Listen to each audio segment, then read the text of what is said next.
Did you know that nearly half of Americans have less than $1,000 saved? Personal finance mistakes are affecting millions every day, but it doesn't have to be that way. In this video, we'll break down 10 eye-opening financial statistics and give you practical solutions to take control of your money. Don't let these numbers define your future. Empower yourself to achieve financial freedom on Simply Money.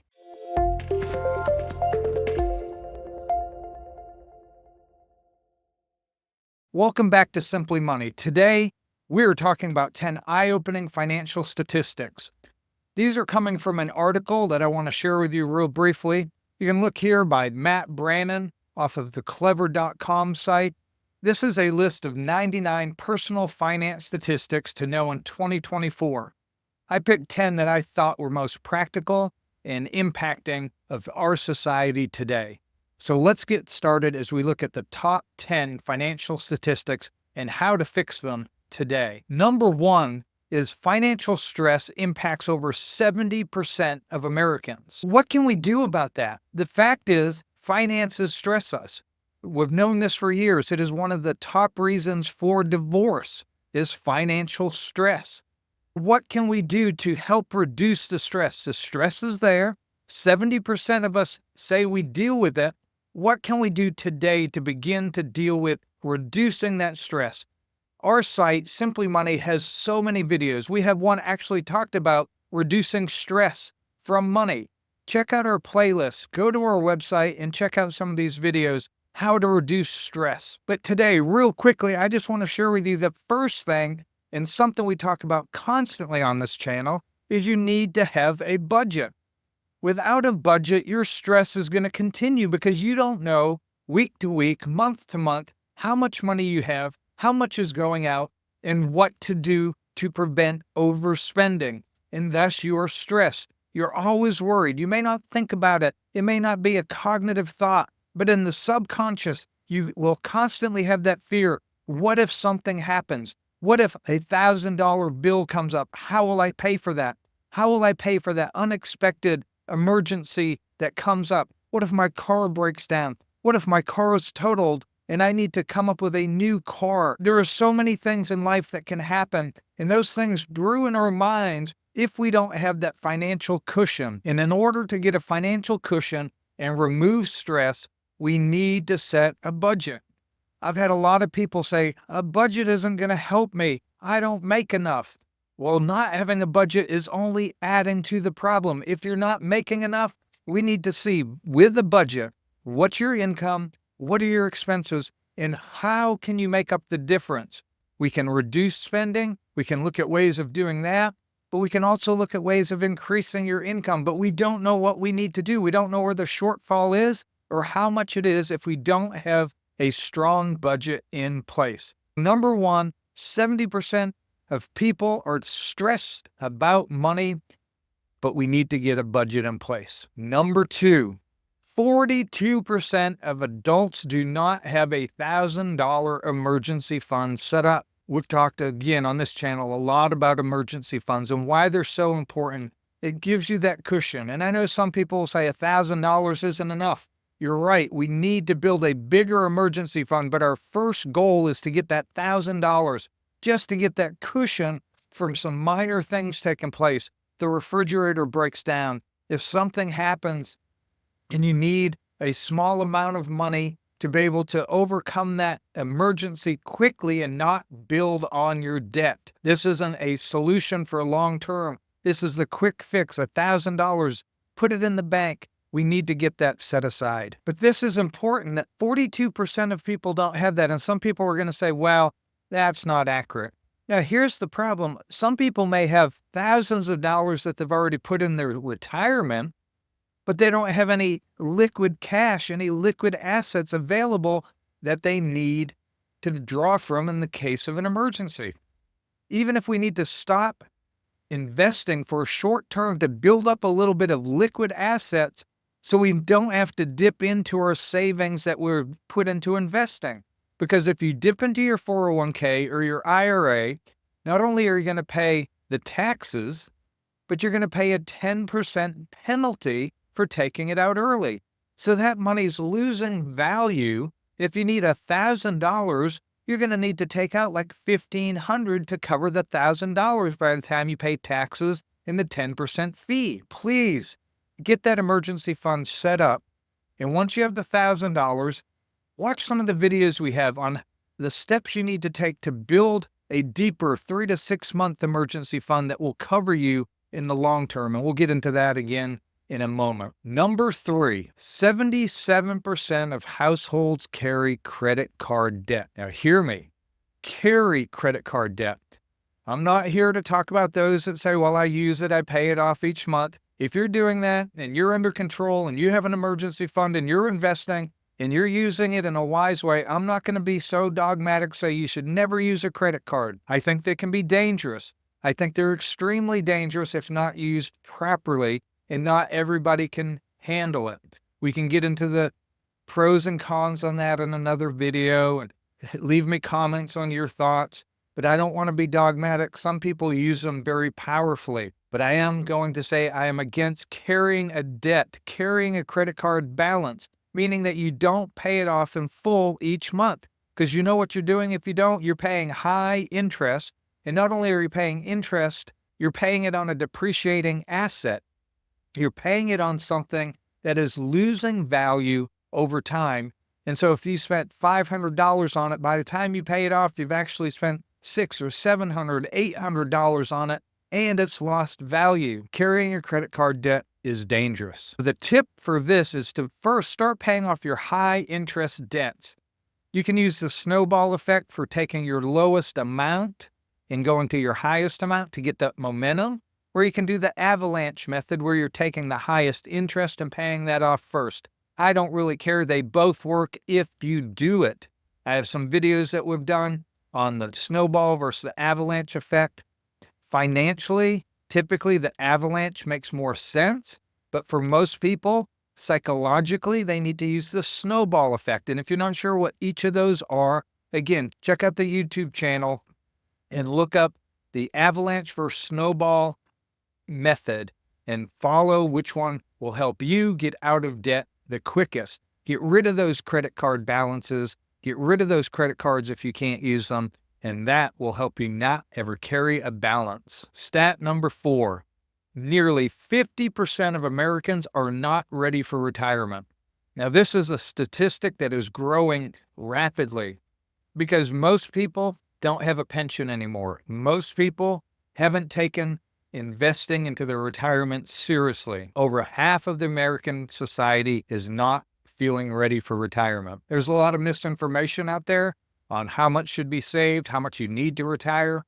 But one of the things we do at Simply Money is we help you realize that you don't need as much if you get yourself out of debt. If you get rid of your credit cards, if you pay off your cars, if you learn to get in a budget and do these things, by the time you're ready for retirement, you've been investing in retirement, but you don't need $5 million. You don't need $3 million because you have reduced your expenses to a level that doesn't require such significant investments. And this is going to help you, but the first thing you need to do is realize you need to start taking action. If you have a 401k at work and it has a match, you need to take advantage of that. 3% is 3% free money. If your company matches 3%, you need to be putting at least 3% in that 401k. And once you've got your other debts paid off, your credit cards, student loans, things of that nature, everything but your house, then you need to increase to investing at least 15% of your gross income into your retirement, whether it's your 401k, a Roth IRA, a traditional IRA, a health savings account, some sort of investment that provides you tax efficiency, whether it's now or in retirement, and take advantage of that for not only the tax benefit, but the growth of that benefit as well. And to get it somewhere where it's making money, you can't just save money. That's important, but you have to have money growing. And the stock market is one of the best ways to do that. You need to be investing into your retirement in these accounts. Statistic number 5, 23% of Americans use credit cards for everyday living expenses. Yes, my voice has got solemn. Yes, I have calmed down. I'm not quite as excited because this is not something that is necessarily people making bad choices. For some of these people, it is a hardship. They're surviving. But I'm here to tell you this is not a survival method. You are only digging a deeper hole. It's like being in a hole and digging the sides out and throwing the dirt up in the air and it's landing on top of you. You're basically burying yourself. You need to find a solution that doesn't require you to go into debt, especially using high interest credit cards. So go back to step one, get on a budget, find out where you're falling short. I understand some people are going to say, you're talking to me and I don't have enough money. You're right. You may not make as much as you need for survival. That's okay. Doesn't mean you don't have a budget. I am here to sympathize with you. If you're not earning enough to survive and you're using your credit card for everyday expenses, my heart goes out to you. But you're not going to solve the problem by paying it on credit cards. Get on a budget, put down what your essential needs are, then put down what your income is and see what the shortcoming is. And that is the first step to taking an action that will help you overcome it. Then you can look and see ways you can fill in that gap, fill in the missing amount that is needed for essential items so that you can get rid of those credit cards. But if you don't have a budget, you don't know, and you will work yourself to death because you will continue to not know what you need. Please, my heart goes out to you, but get on a budget. And also for some people, now this isn't all of you, if this is not you, my apologies, but for some of you, you're saying this is for everyday expenses. Baloney. I call BS on that. For some people, you are spending on what you're calling essential. Maybe you have cable TV, streaming services. There are things that people call essential that I call hogwash. Hey, I've been there. I remember as a young dad with a stay-at-home mom and 3 boys, I remember not having cable. I actually enjoyed it because it caused me to spend more time with my family, more time playing board games, more time out pushing my kids on the swing because I didn't have cable. We didn't park ourselves in front of the TV. I'm not opposed to TV. I'm not opposed to cable. But if you're struggling to make bills, guess what? That is a luxury, not a necessity. You need to reevaluate some things in life and say, what is truly essential? A house, shelter, food, transportation to and from work. And it may be a bus, maybe an electric scooter. I don't know where you live and what your situation is, but it doesn't have to be the fanciest car or a new car. A lot of people say, I don't have a fancy car. I bought a cheap car, but maybe you bought a cheap brand new car instead of a used car. There's so many things. I challenge you, if you're saying, I can't make this budget work, I would love to do an audit with you. Just you and I, shoot me a text, shoot me a comment, and I'll sit down with you and we can go through with a fine-tooth comb and go through your budget and help you find ways to not only cut expenses, but increase your income and help you get over that. So that's number 5. Don't use credit cards to pay everyday expenses. And here we go. Number 6, only 32% of households have a budget. Remember number 1? 70% say they're stressed by money. 32% have a budget. That is 102% if you combine those. So basically, those that don't have a budget are stressing. Those that do have a budget are not stressing. It's not 100% correlation. I'm sure there's people with a budget who are stressed out. I'm sure there's people without a budget who are not stressed. Perhaps they just don't care. Perhaps they haven't come to a realization they're dug a hole so big. But it's interesting to note that 70% are stressed, 32% have a budget. A budget is key to not being stressed. The other 68% of you that don't have a budget, you need to get a budget. Even if you're not stressed, even if you make a great income, maybe you make $500,000 a year and you think, I don't need a budget. I make tons of money. You need a budget to be a good steward, to know where your money is going. Maybe you could give more to a charity that is meaningful to you. Maybe you could do more because you're using it in a more meaningful way. Maybe you could invest more. But just knowing what your money is doing and where it's going is important. and you should be a good steward over that. Number 7, more than half of Americans live paycheck to paycheck, meaning that if you don't get this paycheck, you're going to miss some bills. This goes back to the essentials. Have a budget, create an emergency fund. If my paycheck doesn't go in my bank on Friday, I don't stress about it because I have an emergency fund. I have extra cash that I can use. If I lost my job tomorrow, yes, it might be a discomfort. It might suck, but I'm not going to go broke. I'm not going to go bankrupt. I don't have to freak out about it. My stress level about what I do for work, where I work, how much I make for work doesn't impact me at a level like it did 20 years ago because I have set myself up in a place where I can take care of things without my job. You need to get on a budget. You need to have an emergency fund. You need to begin to make a plan, and it starts today. You may be living paycheck to paycheck. That's okay. But don't stay there.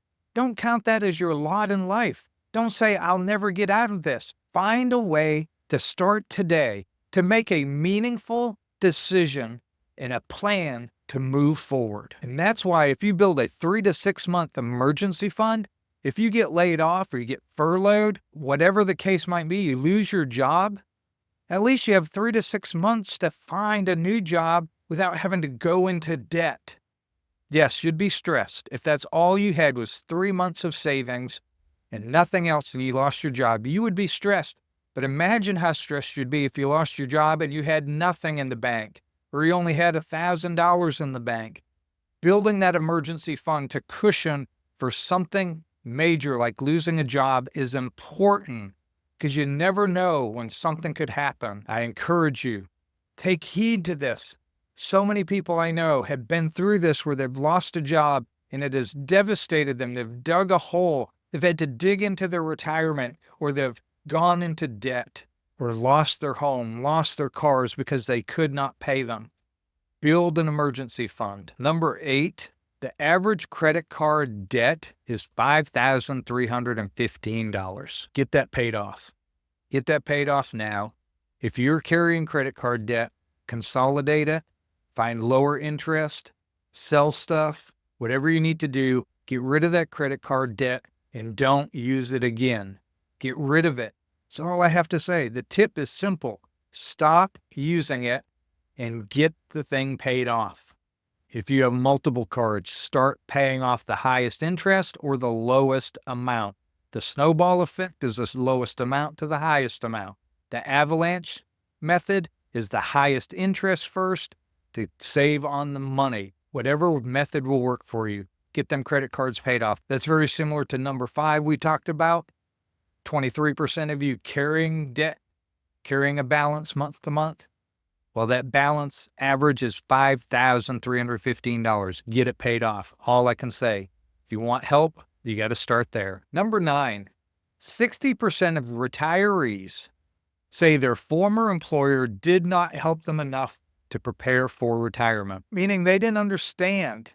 My wife and I were talking the other day about school systems and imagining a 22-year-old college graduate going to begin their career as a teacher. They don't understand if they're in their pension program that they can do something that would be a pension that they would get paid for life, or they could do something that allows them to invest the same amount, but when they go to retire, that amount rolls over into their personal IRA, and then they have that money, and if they died 2 days later, that money would go to their estate. There are a lot of things. They don't understand even within that how they should invest it because they've not been taught financial literacy. And if you're not a teacher, you're in any career, you have a 401k. I hear people all the time. I'm like, what are you invested in? My 401k. That's not an investment. That is simply the tool that holds the money that you invest into different assets. Are you invested in stocks, bonds, mutual funds, index funds? What are you invested in? Are you in, people say, oh, I'm in an IRA, I'm in an HSA. No, those are just simply the avenues to get you to the investments. Those are what you get to put the money in that then is invested in something else. And people don't understand that. It's easy to say, my former employer didn't prepare me. That's true. And most employers are not going to prepare you. I want to encourage you to become financially literate. One of the things we've done here at Simply Money is we have a mall. It's an all-encompassing mall that has everything financial you can look into, whether you need insurance, loans, budgeting, whatever the case might be. It's like a mall. Check out the link in the description. Get your free member key. We have an educational floor with videos and articles to read and learn about finances. We even have a floor that is a collaborative floor. It's your social media floor where you can connect with other people that have like-minded questions and thoughts and to help you establish a financial literacy, because you didn't learn it in school. You didn't learn it from your former employer. It's on you to learn this, and we want to help you. That's why we started this channel, to be a resource for people to learn about finances. We don't have all the answers, but we're here to help you. We're here to guide you. You're here watching this, so I know you care and you want to learn. Keep that up, and you will be one of the 40% who know they have enough information to make wise financial decisions. Number 10 is very similar to some things we've talked about, but I want to reiterate the importance of this with the statistic that is staggering to me. 51% of Americans say if they lost their job, they would run out of money within 1 month. But it gets worse. 29%. Basically, 1 in 3 people say if they lost their job, they would run out of money within a week. Think about that. Half the people could survive a month. A third of the people could only survive a week before they start going into debt, missing payments, foreclosing on homes, getting evicted, losing their transportation, whatever the case might be. That is staggering. This alone should entice us to say, you know what? I need to build that safety net as fast as I can. We live in a society that wants to consume now. We live in a society that wants to enjoy life now. YOLO, you only live once. FOMO, fear of missing out. All these wonderful acronyms about seizing the day. Enjoy life to the fullest. But guess what? Part of enjoying life is planning for the future. Because the future self, whether it's in 5 years or 50 years, is going to require on you to provide for their needs. But more than that, things happen on the journey to get to financial independence where you might lose a job, you might get sick, a loved one might pass, all these tragic things. Not here to put gloom and doom, but to be real that we need to budget. We need to set an emergency fund. We need to build that emergency fund. We need to get rid of our consumer debts. And then even toward the goal of paying off our mortgage and living a life of financial freedom, owing nobody anything and having the freedom financially to do what we want, when we want, with whom we want. These are the top 10 statistics from this article of 99. Check out the article. Lots of different statistics, some of them extremely eye-opening, but these were the 10 that I thought were most practical to this audience. And I encourage you, leave me some comments. What out of these 10 is your biggest concern? What do you need help with? And I'm here to help you the best I can. And I want to thank you. If you like these videos, hit that like and subscribe button and check out some of the videos on our channel and check out the video that will be coming up at the end here in a moment. Thank you for joining me on Simply Money, and we'll see you next time.